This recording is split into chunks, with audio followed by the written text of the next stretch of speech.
Alright, let's get back on the road to Fuchsia City. Because the original Pokemon games, had, like, no people in them. And it's really kind of disturbing.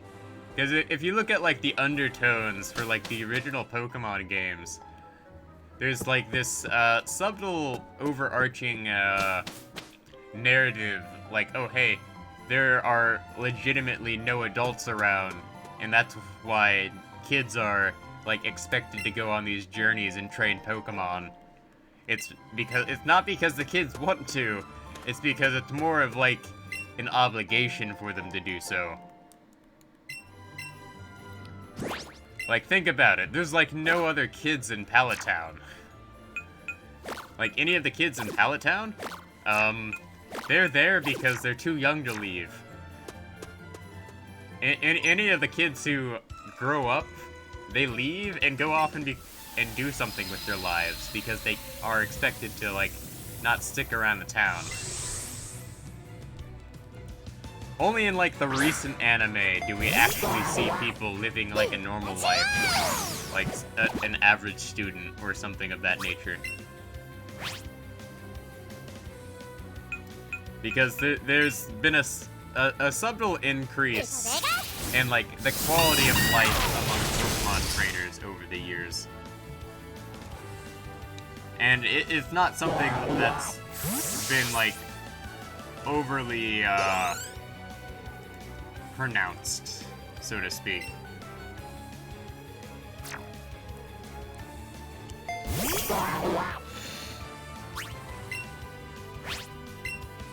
Because, in the previous games, like, back in Pokemon Red and Blue, a majority of the adults in the game worked for Team Rocket. That implies there is some sort of job shortage in the Kanto region that has, or a good chunk of the adults are unemployable. So, basically, the Kanto region is not a good place to live. At least in the early games. And Johto things sort of get better, because in Johto there are more adults. But Johto is supposedly taking place after Pokemon Red and Blue.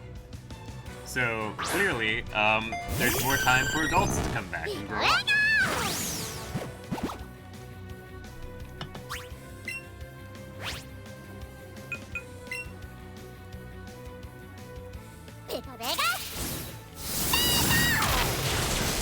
So, yeah, that's basically, like, Pokemon is not all sunshine and rainbows like the world would like people to believe.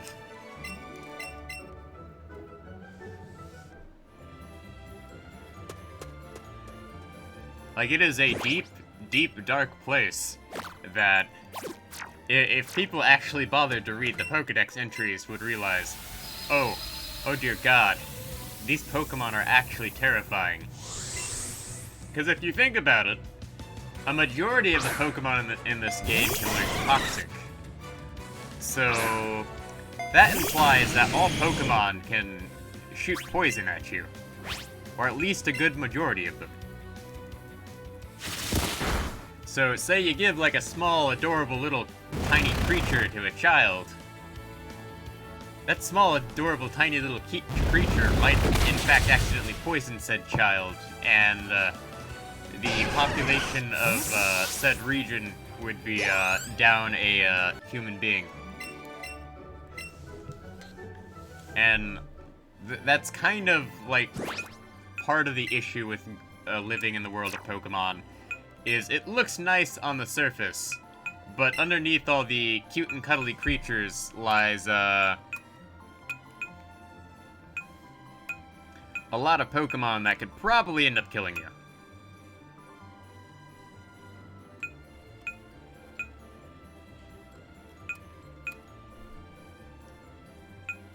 Yeah, it probably has something to do with the Japanese culture of, moving out and doing something meaningful.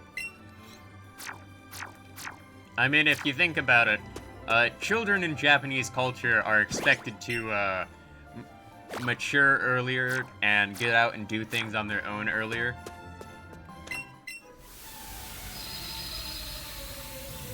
Like, I saw a documentary on it once where, like, 10-year-old children are expected to, like, take the train and walk to school and do all of their stuff on their own. And for me, it's kind of bizarre, but I'm an American who works in the American education system, and I'm not used to kids doing things themselves. Like, the kids in the Japanese education system are expected to clean their own classroom. Like, that just shows the level of responsibility. In America, we hire people to clean our classrooms. Because we don't expect our kids to be able to clean them properly. Or we know that they aren't going to do it because it's not something they want to do.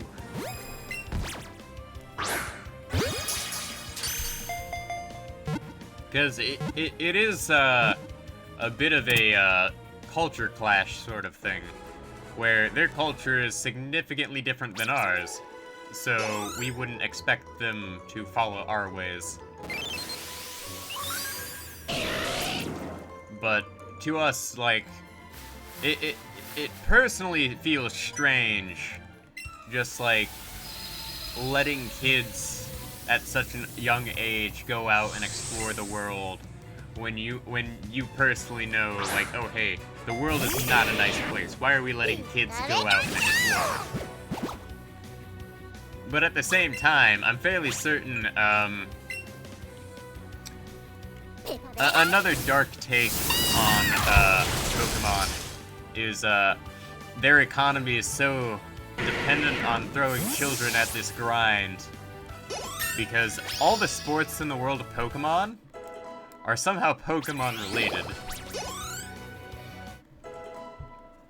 So, like even baseball, which is canonically a thing in in the world of Pokemon, uses Pokemon as mascots. So even Pokemon are tied to sports. So, from a logical standpoint, it's my understanding that the world of Pokemon is so dependent on throwing these 10 and, like, 11-year-olds at the, like, Pokemon grinder because their economy depends on it. Like, big brain here. The world of Pokemon is so dependent on throwing children at, like, the Pokemon gauntlet of, like, earning gym badges because their economy is dependent on it. Their economy and society is dependent on it. Because they realize that, oh hey, if we don't have these kids training up these Pokemon, we're not gonna have a way to avert Pokemon-related disasters. Like, big brain is Pokemon trainers aren't actually meant for sport. They're actually a pseudo self-defense force. Like, it's a big brain sort of thing here where you realize, oh hey, Pokemon are actually dangerous and could actually be used as weapons. Yeah, that's actually kind of terrifying if you think about it. Because I realize I'm going off into, like, territory I probably shouldn't be thinking about. But, at the same time, I think it's a good idea to sort of think about these things in the context of, like, oh hey, this is actually kind of terrifying now that I think about it.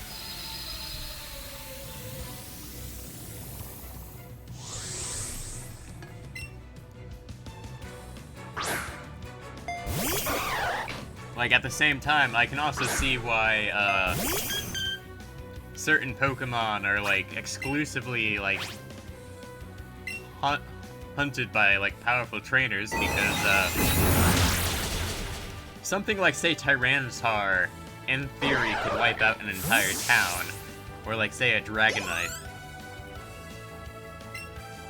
Like, the Pokemon we see in the anime are all nice and cuddly and whatnot, but if you think about it, a legendary Pokemon like, say, Giratina or Palkia or Dialga are about the size of a small building. And modern cities definitely would not survive going up against one of those things, from a logical standpoint. So, I would be very wary of having to, deal with legendary Pokemon. Because, legendary Pokemon are, in their own right, a different sort of terrifying. And that's not to mention, like, all the environmental issues that surround Pokemon. Yeah, but at the same time, like, part of me, like, really would prefer to think about sticking to the lighthearted aspects of Pokemon.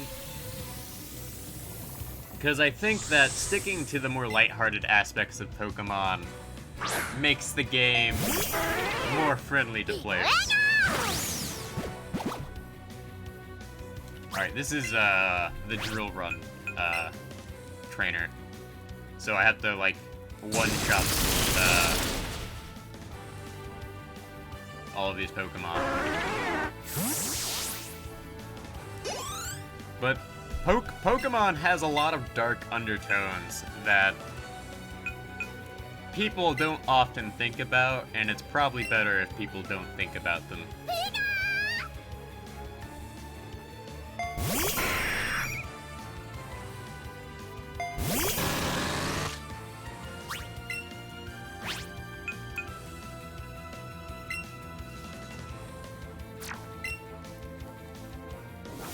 But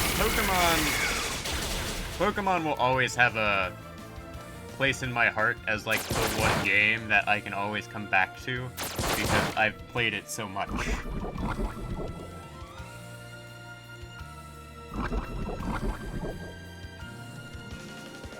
And also, like, Pokemon is, like, an interesting representation of an alternate history where humanity has sort of adapted to dealing with creatures that, in theory, would easily be able to kill us.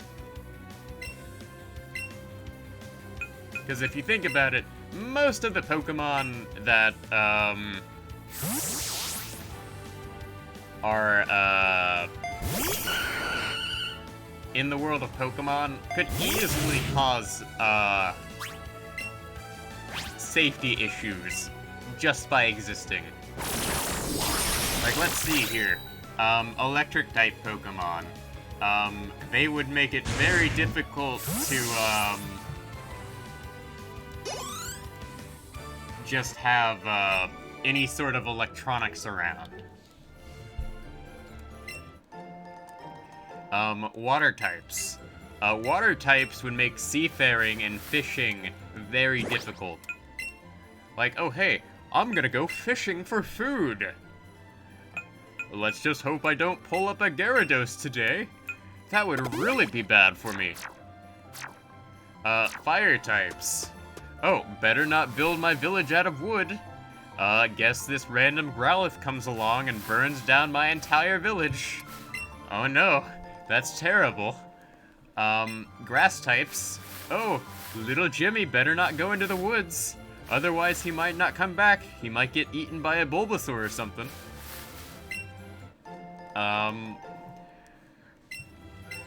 Let's see here. Steel types. Well, I'm not sure how steel types would cause a problem, but, they'd be very hard to fight against. Dragon types, are dragons, so there's a number of different problems there. Poison types, very bad for our general health. Normal types. Normal types, in theory, represent like a sliding scale of danger, where in their lower forms wouldn't be much of a problem, but their higher forms would know a variety of different attacks, meaning normal type Pokemon could be anywhere from near harmless to, oh dear god, run for your lives, this eldritch abomination of cuteness is going to kill us all. Ground types would cause earthquakes all the time, meaning, well, I guess better find a way to make every building we create earthquake-proof. Ice types, as long as we stay out of Arctic areas, or cold areas, or out of the snow, we should be fine. Rock types, I guess you could just take a sledgehammer to, or learn some sort of, like, martial art for, like, fighting rock types, or just use, conventional explosives. But the big problem, I think, would be the Psychic, Ghost, and Dark types. Specifically the Ghost and Psychic types.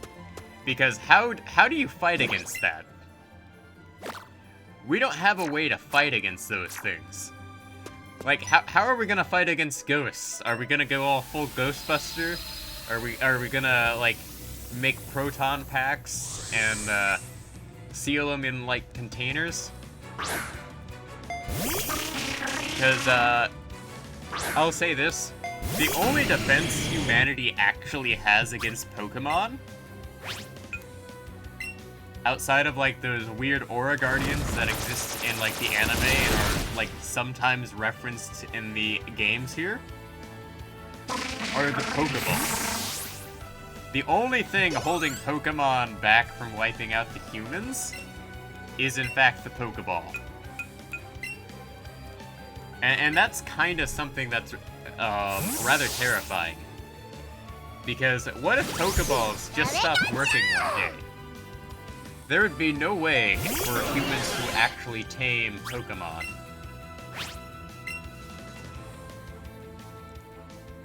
Because the Pokeball, from what I can observe, is the backbone of human society. Without the Pokeball, humans would not be able to live in this world.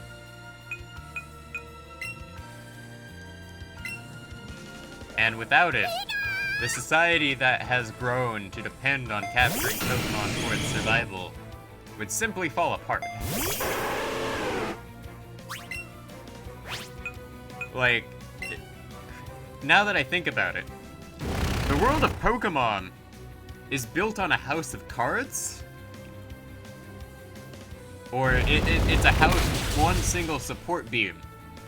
And that support beam is a Pokeball. Or the Pokeball system.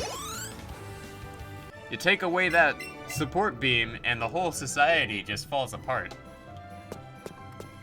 Like, it would be a gradual thing where it's kind of like after where All Might gets defeated by, I mean, after All Might retires, where things just slowly start to fall apart. But it would be much, much quicker. Which is a very terrifying thought.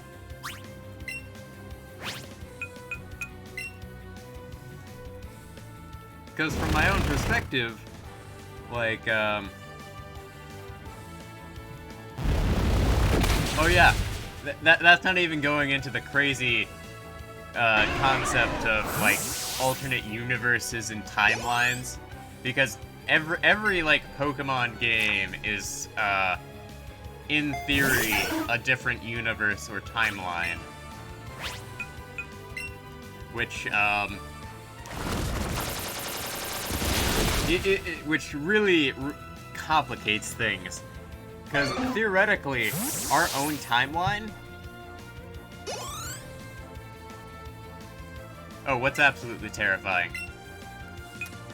Because, There are plenty of things that are absolutely terrifying. Because there's also the fact that... Oh, Dynamaxing. Oh, Dynamaxing is a gigantic safety hazard, literally. Like, if you look at that Pokemon Stadium that they Dynamax in, there is no safety precautions that are visible whatsoever. Like, all it takes is just one move missing, and suddenly you have a gigantic tragedy on your hands, and the Pokemon League is gonna be paying a lot of money out of pocket.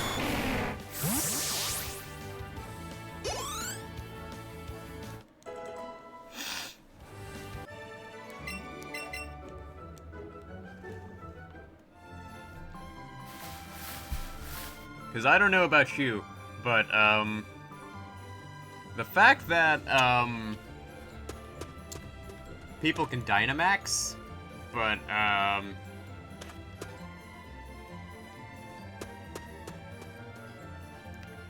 there's, like, no proper safety precautions is really kind of concerning to me. Because, Dynamaxing is making the Pokemon super big. Well, terrifying thought here. What proper safety precautions are taken to make sure that they don't, like, hit people, or that they don't destroy the stadium? Like, it'd be fine if, like, they made the Dynamax battles private, where they didn't have people just watching for entertainment. But the problem is, all of those Dynamax battles, every single one of them in the game, except for, like, the battle with, the legendary Pokemon, are public. That means you have a stadium of approximately, from what I could guess, is around 100,000 people, if I had to estimate.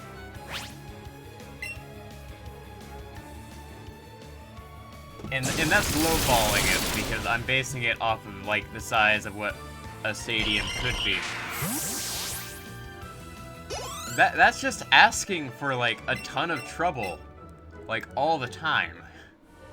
Like, every time you have a gym battle, that's just asking for, like, a potential disaster waiting to happen. Which is really concerning from my, point of view. For not only security purposes, but the fact that it's technically negligence of public safety. Which I'm really kind of concerned with the Galar region and its safety practices.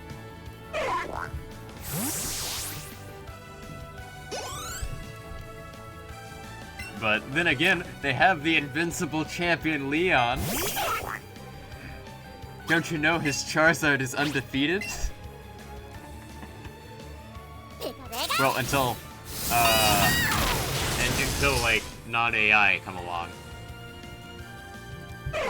But in reality, Dynamaxing represents, like, something that is potentially terrifying, and they instead somehow turned it into a sport. Yeah, until, like, a 10-year-old youth shows up and, like, shows, like, oh hey, with the power of being able to tell which direction I'm supposed to be able to go, defeats, like, the guy who's supposedly undefeatable. Like, where's the common sense in that?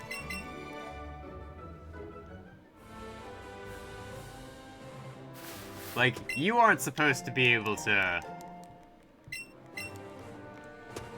beat these guys, but you do. And it's like, in theory, like, you see, my thing is like, technically speaking, by having a 10-year-old defeat the Pokemon champion, you in theory throw an entire region into chaos, because all that power is in the hands of a child.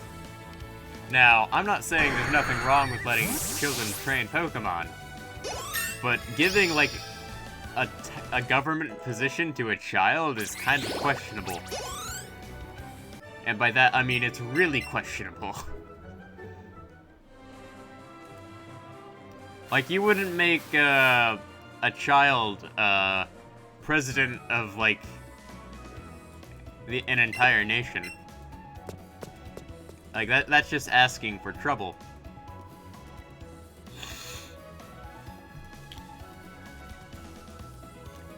But, you know what? That's just, how things go, I guess.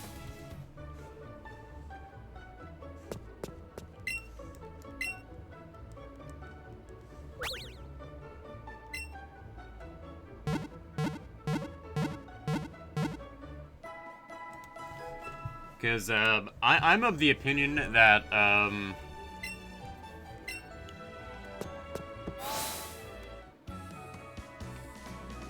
basically, Pokemon is not nice and friendly like it would be. Like, that's another thing, is it would make sense to, like, instead of having them just challenge the gym straight away, like, make it so that there's, like, an age requirement to take the gym challenge. Because that way you don't have a ton of kids like Pikachu just,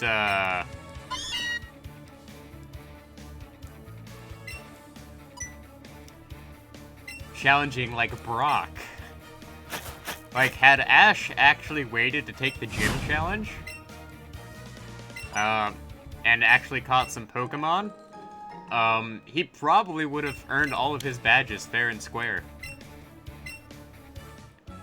Like, Ash, once he, actually catches some decent Pokemon, it actually gets pretty decent at, battling. Alright, let's, give gold teeth to this guy.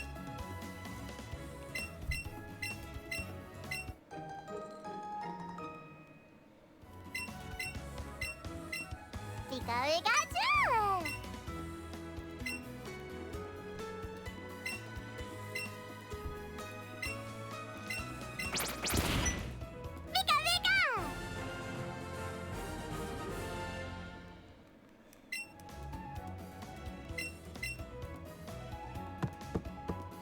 Because if you think about it, a majority of the people who, like, are in the original Kanto Pokemon series are actually pretty dumb. Because, a lot of the, problems with the, early Pokemon series is there was a lot of early installment weirdness, as it would be called.